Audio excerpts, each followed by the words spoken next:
Kumusta mga ka-MPBL? Update muna tayo ng standings ng North at South Division ng MPBL.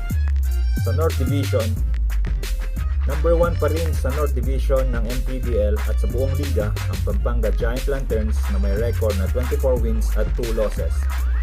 Number 2 naman ang Nueva Ecija na may 22 wins at 5 losses. At number 3 ang San Juan Knights na may 19 wins at 7 losses na record. Number 4 ang Makati OK Bad Kings.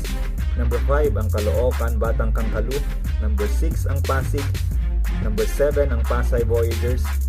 Number 8 ang Marikina. At number 9 sa ngayon ang Bataan Risers. May pag-asa pa na makapasok ang Bataan Risers sa 8th place kung ipapanalo nito lahat ng natitirang dalawang games kontra sa Muntinlupa at Bacoor.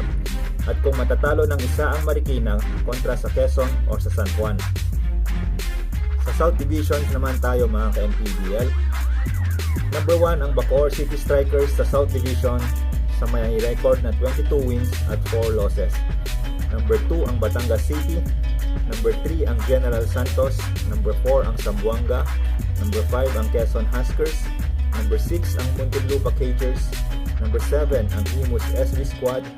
At number 8 ang Iloilo United Royals.